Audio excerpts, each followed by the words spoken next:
Muy buenas noches, mi nombre es Mileisi Marisol Ramírez Soriano.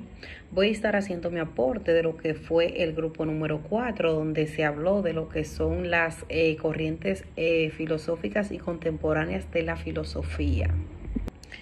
La filosofía contemporánea es aquella comprendida desde a finales del siglo XIX hasta nuestros días, y puede decirse que comienza desde Augusto Comte, desde el 1798 a 1857, padre del positivismo filosófico.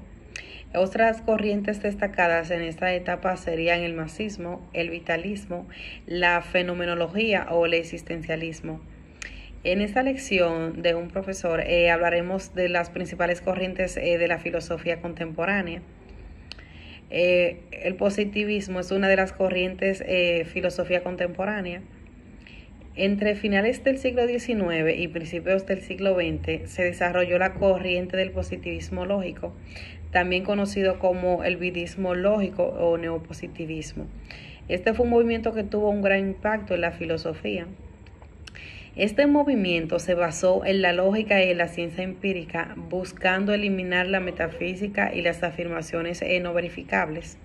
Entre los pensadores más destacados de esta etapa se encuentran Ludwig Wittgenstein, Rudolf Carnap y discípulo de Viena. El positivismo es una corriente filosófica fundada por Augusto Comte en el siglo XIX y defensora de la idea de que la única fuente de conocimiento es la experiencia, rechazando toda idea que no sea susceptible y demostración.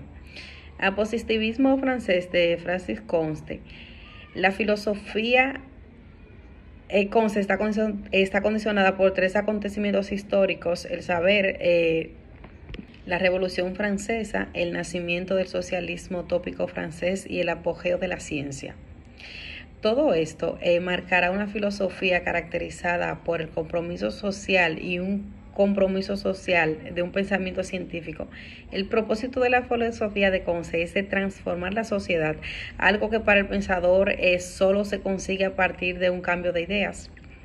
En este contexto, es idealista al considerar que son las ideas las que determinan el orden social y por lo tanto pueden cambiar el mundo. El positivismo moral, utilitarismo de Benjamin Stuart. Estos pensadores buscan las bases científicas de la moral, capaces de una transformación social que permitiera una vida feliz. Y este fundamento de la moral lo van a encontrar en el placer y el dolor, que constituye la única realidad. Por lo tanto, lo bueno y lo malo van a depender de la utilidad. Esto es lo que conduce al placer al mayor número de personas. Marxismo es otra corriente filosófica. Karl Marx, influido por el socialismo utópico, los economistas ingleses y el clasicismo alemán, construye su propia teoría de corte humanista, partiendo de una inversión de la dialéctica hegeliana, el materialismo histórico. Pero en realidad no es correcto hablar de marxismo en el sentido estricto, sino más bien de marxismo, ya que en la actualidad se divide en dos vertientes: el marxismo soviético, que atrae su muerte, se fracciona, dando lugar a tres actitudes bien distintas: la derecha de Bukharin, la izquierda de Trotsky y la de centro de Stalin. Por otro lado, está del otro lado el marxismo más moderado, posiblemente utópico, el de Bernstein, Luxemburgo o marxismo de corte hegeliano. Marx propone una revolución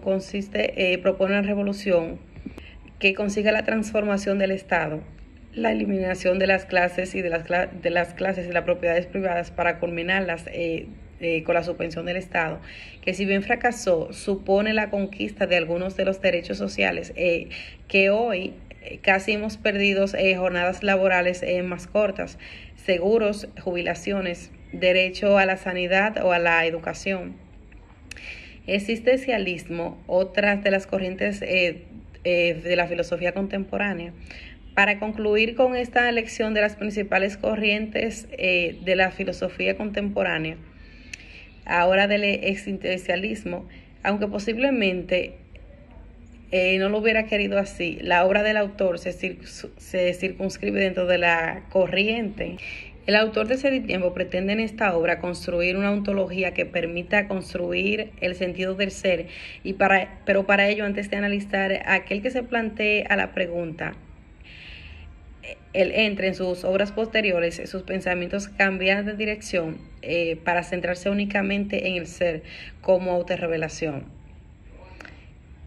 En la primera parte de Sed y Tiempo, el autor analiza lo que es la estructura básica que se divide en ser en el mundo y en ser con los otros. Esto conlleva al filósofo para una situación angustiosa porque el ser aparece arrojado en un mundo impersonal e inauténtico. La única existencia auténtica, dice Heidegger, es la voz de la conciencia, es decir, el ser mismo del Dasein.